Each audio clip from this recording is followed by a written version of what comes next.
Bonjour, bon matin. Bonjour, Nigawi Maniruk. Kwidne no dini Quindishnakas, Mikanaki Quindishnakas, Mainganandodem. I'm so happy to be Je suis here très this heureuse morning. d'être ici Ça me fait tellement aujourd'hui. plaisir de voir vos beaux visages et de participer à une discussion qui vraiment alimente notre avenir. J'aimerais remercier le Elder pour la prière ce matin et la chanson parce que je pense que ça nous a vraiment fait partir d'une bonne façon. Et aussi pour ses commentaires parce que je pense qu'il a touché ainsi qu'avec Deborah sur plusieurs choses que sur lesquelles j'aimerais bâtir. On a mentionné ce matin ce lieu historique, cette place où on est, à la place du chemin de fer, le chemin de fer qui ouvre l'Ouest canadien. Et Deborah nous a mentionné aussi qu'on doit parler de multiples histoires. J'aimerais vous raconter 2 histoires de ce terrain. Mais afin de faire ça, in order to do that, I want to note that when we speak about a place even, Mais like this lorsque nous place parlons here, d'un lieu comme ce lieu ici, il y a de multiples histoires qui s'y rattachent. C'est un lieu qui est plusieurs lieux. Nous sommes dans une gare ferroviaire. Le portail de l'Ouest du Canada, c'est une des raisons pour lesquelles les traités ont été signés ici, parce que nous voulions ouvrir l'Ouest et on reconnaissait qu'on avait besoin de la permission des Autochtones pour pouvoir passer un chemin de fer. Nous sommes aussi à côté de la Fourche, un très ancien site des Autochtones, d'alliances politiques, de grandes assemblées et un lieu de voyage.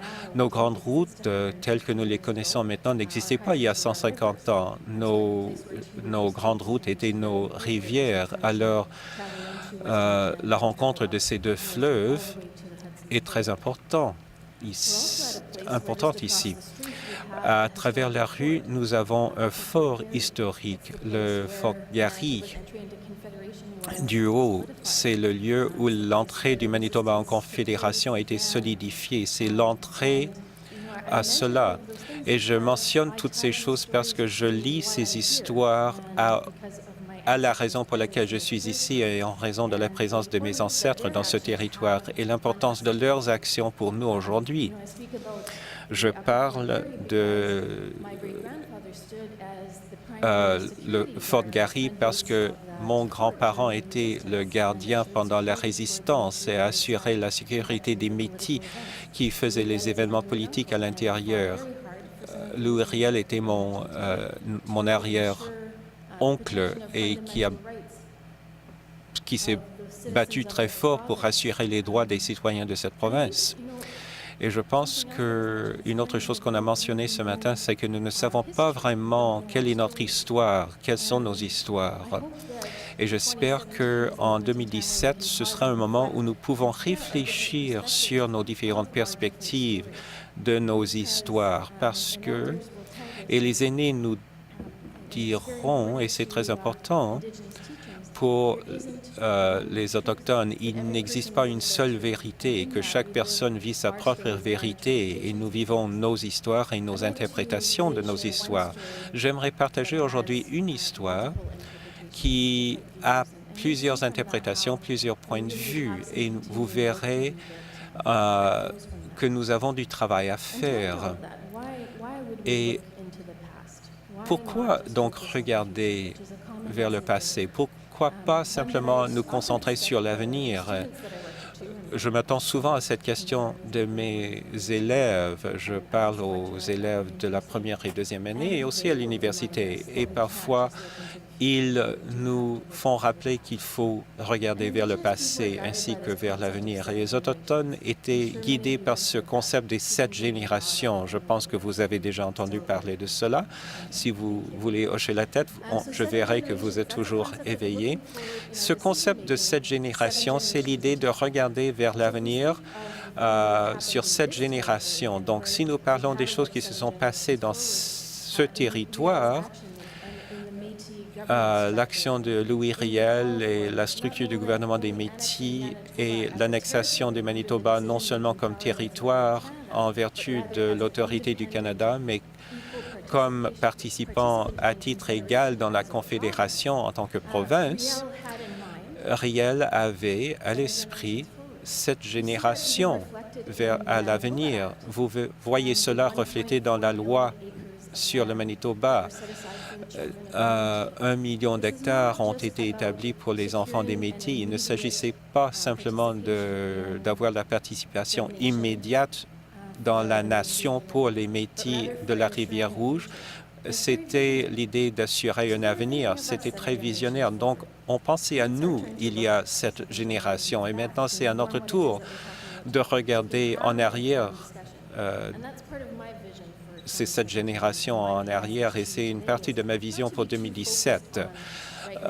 Il ne faut pas porter uniquement son attention sur le maintenant ou sur l'avenir, mais il faut reconnaître aussi notre passé et nous rappeler notre histoire et la multiplicité des histoires afin de pouvoir prendre des décisions éclairées.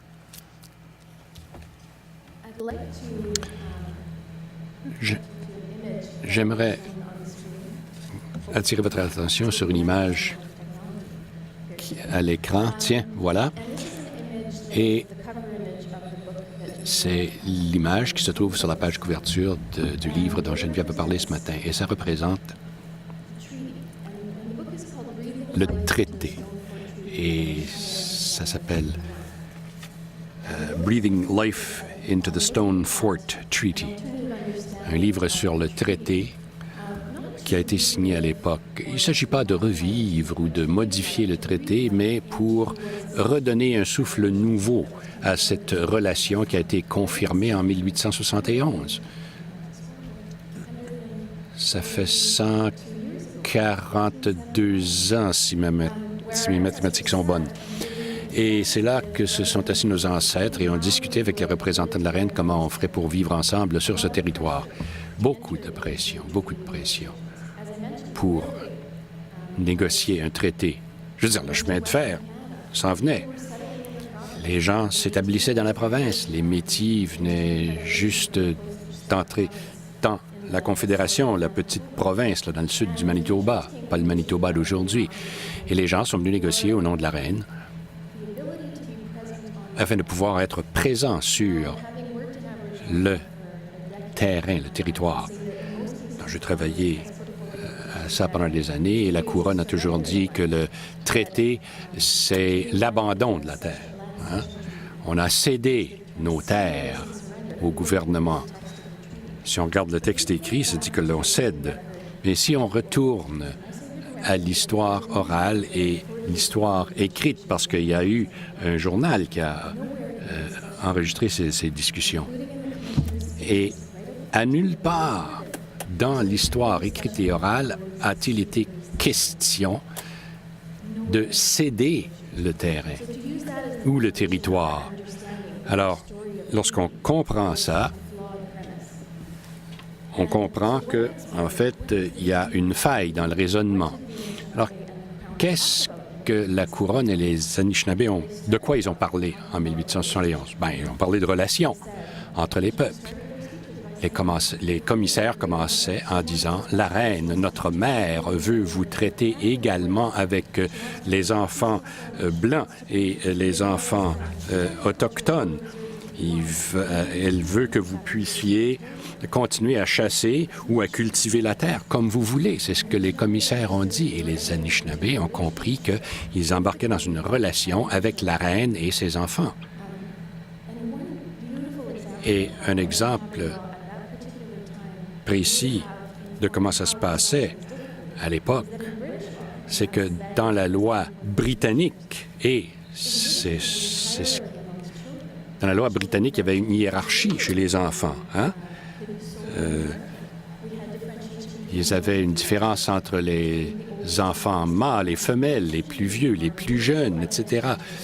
Un enfant n'avait pas d'identité légale ou juridique. Par contre, chez les Anishinaabe, tous les enfants étaient traités également. Il n'y avait pas d'ordre de préséance, mâle, femelle, aîné, plus jeune, etc. Chaque enfant, en fait, la mère s'assurait que les enfants vivraient bien, mais en fait, elle les aidait à devenir autonomes. Et donc, les enfants avaient toujours une autonomie, juridiquement parlant, sur leur propre vie. Alors, lorsqu'on contraste ces deux systèmes de droit. En 1871, le système britannique, le système autochtone, c'est deux façons de comprendre les choses. Ça signifie quoi? Bien, aujourd'hui, on a un accord pour partager la terre, pour vivre ensemble, les enfants de la reine, les enfants autochtones. Et en 2017, à mon avis, ça nous prend un dialogue véritable, un dialogue bien compris. Il faut que l'on se comprenne et que l'on mette de côté les problèmes, si vous voulez, non, les questions, la propriété, l'argent, etc., comment on fait pour partager les fautes historiques qui ont été commises, etc. On dit oui, tout ça, ça a existé, ça a existé, mais on veut une relation un peu nouvelle, si vous voulez, une relation saine. Alors, je vous laisse sur cette pensée.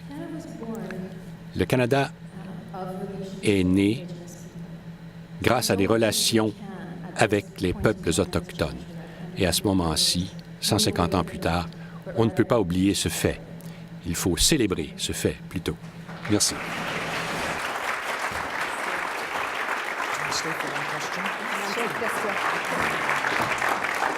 Wow. Merci, Aimé. Je pourrais t'écouter parler comme ça pendant des heures. On a un horaire, par contre. J'ai beaucoup aimé l'idée de penser à cette génération dans le futur. I think it's true that we have to think 7 generations down.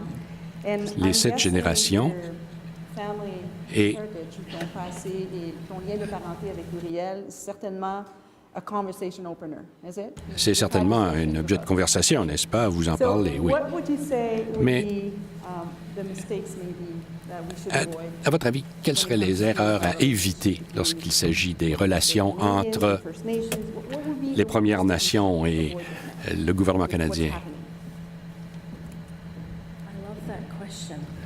Superbe de question.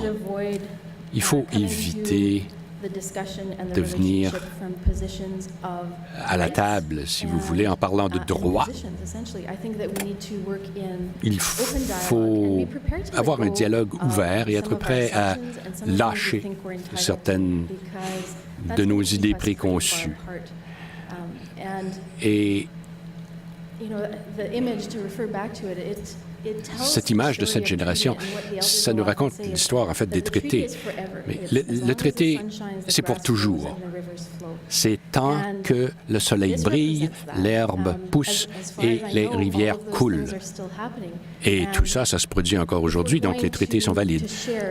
Si on veut partager, il faut se parler de comment on veut partager ensemble ce qu'il y a à partager. Et il faut avoir une assiette commune que nous partagerons tous, plutôt que d'en prendre chacun une pointe